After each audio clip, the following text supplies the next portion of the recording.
Não, você. Eu também de você. E eu tenho. Arreia a mão da minha cara, arreia a mão da minha cara, arreia. Eu não vou. Arreia. Você é um ancião. Arreia que você não ouve. Você é um ancião. Você é ancião, você é um covarde. Você é que é um Você é um covarde. covarde. Você que é um Bate em covarde. mim, bate. Você é um ancião. Bate, você já bateu de... Bate. Você é um ancião. Bate desse covarde.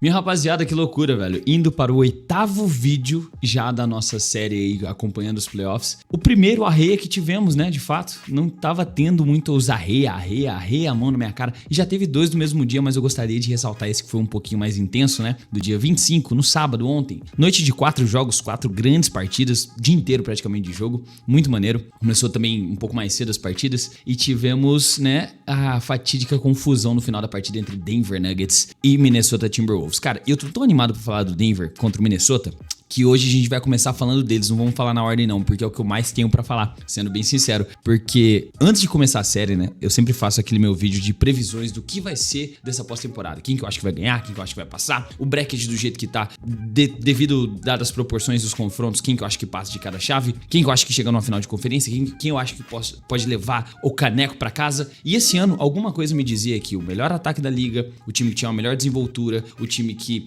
tinha um grupo sólido o suficiente pra poder bater de frente e incomodar qualquer um dos times que tem, né, eu tô falando no passado, que tem o atual melhor jogador do mundo, na minha opinião, que tem um dos duos mais encantadores, a gente pode dizer assim, um dos duos mais prolíficos quando o assunto é pontuar, sabe? Um que joga de forma absurdamente eficiente dentro do garrafão, outro que joga de forma absurdamente eficiente fora da linha dos 3, não tá dando certo. Beleza, eles enfrentaram vários perrengues, vários problemas assim com lesões, com ausências, com desfalques, só que assim como eles, todos os times estão sofrendo disso nos playoffs. Por quê? É muito mais intenso, é muito mais físico, é muito mais pegado, os caras têm que jogar muito mais tempo, então eles ficam muito mais propícios a se lesionar. E assim como o time do Nuggets ligou o senso de urgência e falou, cara, a gente precisa ganhar. O último jogo a gente foi humilhado pelos caras e a gente tava sem o Aaron Gordon e a gente tava com o restante do time completo. O Aaron Gordon se forçou a jogar mesmo mancando, rapaziada, pra poder tentar aumentar as chances do Nuggets ganhar essa partida e empatar a série em 2-2. E o que aconteceu? Tivemos uma partida na qual, mais uma vez, a defesa do Timberwolves, eu vou começar falando do Timberwolves, tá? Mais uma vez a defesa dos caras foi absurda. Mais uma vez o Jaden McDaniels falou e fez, né? Ele falando que a gente precisa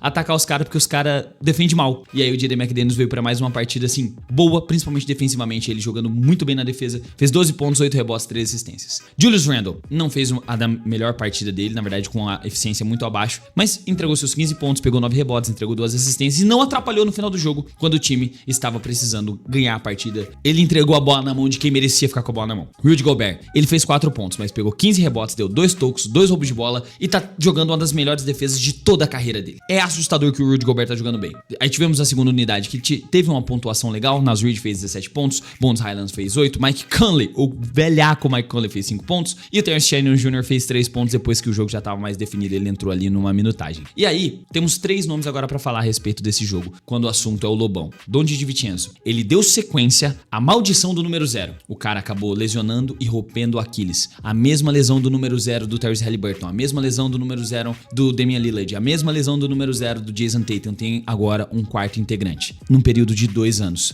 Nos últimos 2 anos, só quem teve essa lesão foram jogadores com o número 0. E só nos playoffs. Cara, que assustador, mano. Isso não faz sentido. Fiquei muito triste porque eu gosto muito do Donte DiVincenzo. Ele tá entre os 5 jogadores mais importantes desse time, talvez o quarto mais importante quando a questão é pontuação, quarto ou terceiro, já que ele assumiu esse papel de titular e até agora, pelo Chris Finch, ele vai continuar fazendo esse papel e agora ele vai ficar de fora não só do resto dos playoffs, mas da temporada que vem inteira e infelizmente o time do Wolves vai estar mais fraco aí pros próximos combates que eles tiverem durante essa pós-temporada. Muito triste, mano, de verdade. E aí, a outra tristeza que tivemos foi o Anthony Edwards. Cara, o Anthony Edwards, ele é forte que nem um touro, né? O cara é muito brabo. Só que ele acabou levando a pior num confronto contra o Aaron Gordon, hiperestendeu o joelho. Foi uma cena muito feia, muito forte. Não sei se eu vou colocar porque a cena me dá um pouco de agonia, de gastura. E então, eu sei que o Anthony Edwards, ele é um cara muito saudável e ele tende a se recuperar muito rápido porque ele é muito jovem. Mas eu não sei se ele vai conseguir voltar a tempo dessa série. E talvez, dependendo de como sai a avaliação final, né? A reavaliação dos médicos a respeito da lesão dele, ele pode se ausentar por um tempo, assim, de semanas até ele conseguir voltar às atividades com o time do Wolves. Mas, lembrando aqui que sempre tem um mas, né? Esses dois jogadores, por mais seja muito triste a perca deles, um tava com 5 e o outro tava com 0 pontos quando eles se machucaram. O Anthony Edwards, o melhor jogador desse time, tava com 5 pontos. Don't, terceiro ou quarto melhor jogador desse time, tava com 0. Ayo Dosunmu fez 43 fucking pontos. A melhor pontuação da carreira dele, career high, foi justo num jogo de playoff contra um dos melhores times da competição e aquele time que a gente estava cogitando em ganhar a NBA. Veio o Ayo Dosunmu, colocou o jogo no bolso e levou pra casa. Eu não tenho nem o que falar, mano. Apenas aplaudir, porque o Ayo Dosunmu fez 13 arremessos de 17 tentativas. 5 de 5 bolas pra 3, 100% de aproveitamento. 12 de 12 lances livres cobrados, 100%. Com 4 rebotes, 1 assistência, 1 toco e apenas 1 turnover. E a última bola de 3 que, mano, quando ele foi soltar aquela bola daquela distância, lembrando muito uma bola que o Anthony Edwards chutaria dali, todo mundo sabia que aquela bola ia entrar e que o jogo tinha acabado. Mano, o Ayo Dosunmu colocou o Nuggets no bolso. Enquanto isso, o que falar do Nuggets? O que falar de Cameron Johnson chutando só 6 bolas, terminando com 9 pontos? O que falar de Nikola Jokic com aproveitamento de 8 de 22 e nenhuma bola convertida pra 3? O que falar do Jamal Murray, 10 de 25 de quadro? Christian Brown e Aaron Gordon não chegaram nem 10 pontos com aproveitamentos ruins também. Tipo, não aproveitamentos ruins, o Christian Brown nem tentou direito. E da segunda unidade, só o Tim Hardaway Jr. fez 10 pontos e o Bruce Brown fez 6. Os outros 3 jogadores que vieram da segunda unidade saíram zerados. Eu não sei o que tá acontecendo de fato, assim,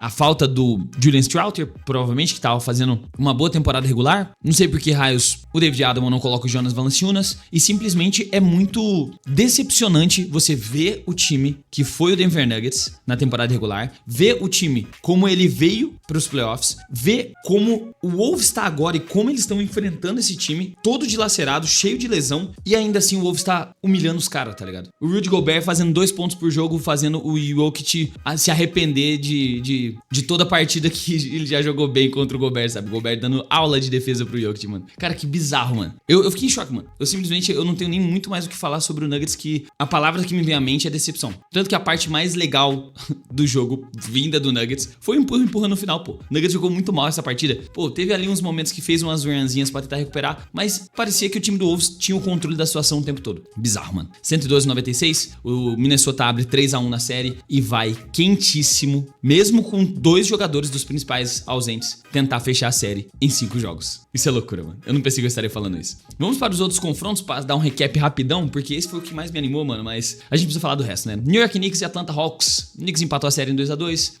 114-98, que falar do New York Knicks basquetebol. Eu vou começar falando do Hawks. O Hawks simplesmente não conseguiu ser o Atlanta Hawks que a gente viu nos outros jogos. A gente não conseguiu ver o CJ McCollum tendo aquele impacto absurdo. Na verdade, ele não matou nenhuma bola pra 3, sabe? A gente viu ali o Nickeil Alexander-Walker também chegar a 12 pontos, 15 pontos, desculpa. O Onyeka Okongwu 12, Jalen Johnson 14. Jonathan Kuminga veio do banco, só fez 10. Então, tipo, parece que o super poder do Atlanta Hawks, que tava tendo aquele entrosamento, aquele ataque totalmente fluido e estético e muito bom e com táticas para todos e qualquer situações contra o New York Knicks, deu uma murchada, sabe? Deu uma murchada, teve uma partida mais abaixo, que era o que a gente esperava que o Atlanta Hawks estivesse jogando, sabe? Um time que foi recente montado, que eles não têm tanta experiência de pós-temporada. É um time que vários jogadores estão assumindo novos papéis agora, tirando o CJ McCollum, que ele já tem muita experiência de playoff, né? Ele já tem muita bagagem, é um excelente jogador. Então, você não esperava que esse time fosse surpreender o Knicks assim, pô, abriu 2-1. E, porra, que se abrisse um 3-1 tinha acabado a série, na minha opinião, mas não abriu 3-1. E pelo outro lado, o Knicks, cara, foi o Knicks que a gente precisava ver jogar basquetebol, sabe? Michael Bridges, pelo menos, ele não saiu zerado, fez 8 pontos. O Karl Anthony Towns fez a melhor partida dele até agora na pós-temporada. Ele fez um triplo-duplo de 20 pontos, mas ele precisava jogar mais, ele precisava de mais tempo com a bola, ele precisava ter mais autonomia ofensiva. E quem diria que você colocar o seu segundo melhor jogador pra jogar mais, ele consegue ajudar o ataque inteiro do seu time a jogar melhor,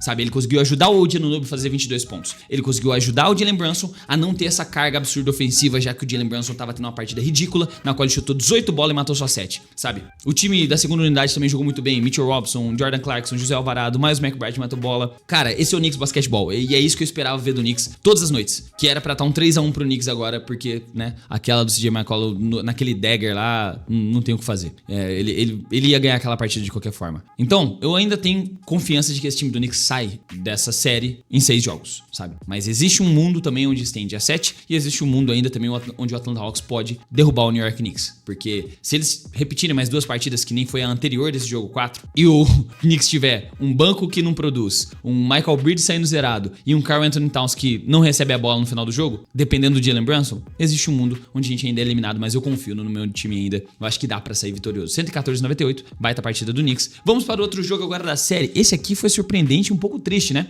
Porque o Detroit Pistons, o time do Pistão, o time que eu acho que deveria voltar aquela logo do cavalinho, que era muito bonita, perdeu para o Orlando Magic. Cara, e o que dizer do time do Pistons mais uma vez? Eu vou parecer redundante já, tá, guys? Em falar isso de novo, mas o time do Pistons precisa de uma segunda unidade. O time do Pistons precisa de um segundo pontuador. O time do Pistons precisa de um jogador pra jogar junto com o Cade Cunningham quando o Jalen Duren decidir não vir pra jogo, porque parece que ele não veio pra jogo ainda. Começou os playoffs, mas ele não percebeu ainda que começou os playoffs. E o Wendell Carter Jr. tá parecendo um pivô infinitas vezes superior a ele, sendo que ele, durante a temporada regular, se mostrou um cara a nível All-Star. Então, eu não sei que diabos tá acontecendo com o Jalen Duren, se a parte da ex dele tá pegando o cara do outro time e postando vídeo nos stories zoando ele, afetou a cabeça do cara, mas esse aí não é o Jalen Duren que eu vi jogar. E se o Cade Cunningham não está produzindo algo ofensivamente, esse time não produz. Tá, calma que o Ausar Thompson fez uma baita partida, por mais que ele não arremesse, você pode largar ele longe. Ele fez uma partida de 17 pontos, 5 tocos, 2 roubos de bola, 8 rebotes e 3 assistências. Sabe, o Ausar Thompson, muita gente taxa ele como o pior dos Thompsons, dos irmãos Thompson. Eu não acho, ele tá quase que no mesmo nível do Amian. Tobias Harris fez uma boa partida de 23 pontos, com aproveitamento de 50%. Tivemos o Duncan Robinson fazendo 10 pontos, com aproveitamento baixo. E a segunda unidade desse time, o que dizer?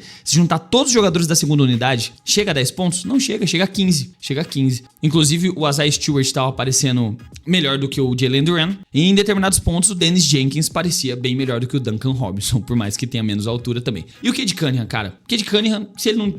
Era o tipo de partida que se ele fizesse 45 pontos, eles ganhavam. Mas como o Jalen Duren não quis jogar, foi expulso de faltas, fez 6 faltas em 27 minutos de quadra. E o Cade Cunningham terminou com um aproveitamento de 34% de quadra, 30% pra 3 e 9 turnovers, porque a defesa tava muito intensa pra cima dele. Quase fez um double-double ainda, faltou só uma assistência. Terminou com 27 pontos. Como o Cade Cunningham não conseguiu carregar esse monte de mula não conseguiu ganhar. Enquanto isso, do lado de lá, Franz Wagner e Paulo Banchero fizeram uma baita partida, fazendo arremessos importantes no final da partida, sabe? Quando o clima tava mais tenso. Apesar do pífio aproveitamento de 39% do Franz Wagner e 35% do Paulo Banchero, eles foram decisivos nessa partida. No final da partida, eles apareceram. Enquanto isso, os outros jogadores que compõem os titulares, Wendell Carter, Desmond Bane e Jalen Suggs, vieram muito bem. Eles tiveram aproveitamentos melhores, mataram bola, todo mundo terminou com mais de 10 pontos da primeira unidade do time. Wendell Carter 14, Jalen Suggs 15, Desmond Bane 25, com 7 bolas pra 3, apenas 2 erros pra 3 pontos e 7 convertidas. Genial. Esse aqui é o Desmond Bane que custou 5 escolhas de draft. Um cara que ajudou a decidir um jogo importantíssimo para o time do Orlando Magic, fazendo com que o time da magia assumisse a série por 2-1, o que torna muito triste a vida do Pistons daqui pra frente, mano. Existe um mundo ainda? Sempre existe um mundo. Até o 3-1 do Denver Nuggets que eu falei, eu já vi o Denver na mesma corrida de playoff virar 2 séries por 3-1. Então, existe um mundo onde dá certo resolver isso, ainda. Mas só que fica mais difícil. A confiança do time do Orlando tá começando a aflorar, tá começando a voltar a ser o time que todo mundo esperava que tivesse esse tipo de aproveitamento. Só não esperava que fosse contra o melhor time do leste, sabe? Mas é isso. 113-105, baita partida. Time da Disney, né? Do nosso time queridíssimo de Orlando.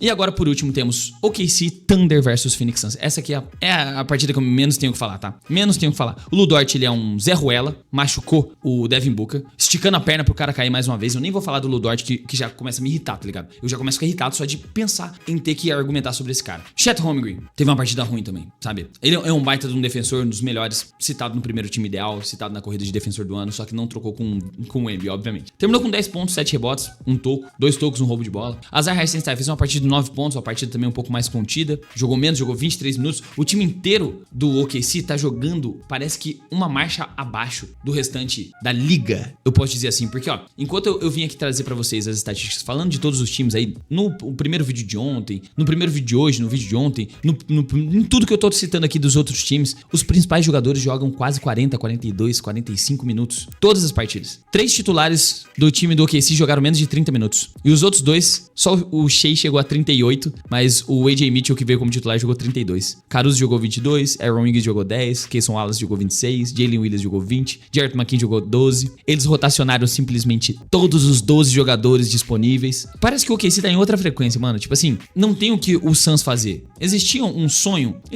só que o sonho ficou muito distante, mano. Sabe? Numa série onde o Devin Booker não tá jogando como o Devin Booker que a gente precisava que ele jogasse, pô, aquele Devin Booker de 40 pontos, sendo o principal jogador, nem que o Jalen Green assumisse um pouco da responsabilidade de armar o jogo, o Devin Booker não tá sendo esse cara. O Jalen Green tá tentando ser esse cara, ele tá puxando uma responsa ofensiva muito maior do que ele, na verdade, consegue entregar. E o melhor jogador do time do Suns tá parecendo o Dillon Brooks, sabe? Não que ele não tenha basquete pra isso, na verdade, ele sempre teve um basquete muito bom, só que ele sempre foi um cara muito odiado. E ele sempre não foi a primeira opção, mas ele sempre entregou quando precisava. E ele ontem fez 33 pontos, pegou 7 rebotes, entregou uma assistência, matou 4 bolas pra 3, terminou 52% de quadra e 45% de 3 pontos, sendo o melhor jogador em quadra, só que não é o necessário, mano. Porque o Shai tá muito acima, tá ligado? Pro Dillon Brooks conseguir parar ele num contra um. Por mais que ele tenha feito trash talk, faz o sermão dele de encarar no começo da partida, às vezes consegue forçar o erro do time adversário, às vezes consegue defender bem o Shai. Só que, velho, o Shai e o OKC tem um outro nível, pô. Um outro nível que nem se tivesse com o time completo do Suns, sabe? Nem se o Devin Booker, pô, tivesse um outro armador ali do lado, quem sabe o Ayodosumo que tá fazendo a história do Minnesota, tivesse no lugar do Colin Gillespie. Eu não sei, mano, o que esse time poderia fazer pra poder ter um retrospecto positivo contra o OKC. Porque o OKC simplesmente tá se mostrando um time muito superior. E o Shai, mano, o que você vai falar pra um cara que faz 42 pontos, com um roubo de bola, 8 assistências, 4 rebotes e um aproveitamento de 83% de quadra? Chutou só 3 bolas pra 3, tá? Mas arremessou 18 arremessos de quadra. Converteu 15. É o 40 pontos mais eficiente dos playoffs. O que você faz com um cara desse, sabe? Eu não sei, mano. Talvez defender ele com um taco de beisebol, mano. Eu queria muito ver esse time do OKC contra o time do Spurs, velho. Sabe? Contra o Wembanyama dentro do garrafão. Inclusive o Wemby voltou e eles venceram hoje, mas não é isso que eu venho falando pra vocês, porque já acabou o que eu tenho pra falar. Mano, o OKC já passou, sabe? 3-0, não tem mais o que fazer. É isso, fim de jogo. Suns, vocês foram bem guerreiros, vocês deram sangue, vocês deram a vida, surpreenderam bastante, sabe? O que esperavam que esse time pudesse entregar e o que ele realmente entregou, aonde ele chegou, como chegou. Mas é isso, é o fim da linha, tá ligado? Vocês lutaram bravamente. Valeu. Um abraço pro Psico, que mais uma vez vai ver o time dele eliminado no primeiro round. Mas é isso, minha rapaziada. Era isso que eu tinha pra trazer sobre a noite de ontem de playoff. Knicks venceu, o OKC venceu, Magic venceu e o Lobão da Massa tá vindo nervoso contra o Chicken Nuggets. E é isso, minha rapaziada. Se o cara por aqui gostou do conteúdo, não esquece de se inscrever, ativar o sininho e deixar o like, vai estar ajudando demais o canal a se manter de pé. Se quiser vídeo sem propaganda nenhuma, sem AdSense, apenas R$2 por mês, se torne um membro. E eu vou ficando por aqui. Muito obrigado pela sua audiência. Um beijo no seu coração e até o próximo vídeo sobre a rodada que tá tendo agora. Tá recomeçando aqui o terceiro quarto, inclusive, de Celtics e 76ers. Eu preciso assistir. Eu te vejo em breve. Tamo junto. É nóis e falou.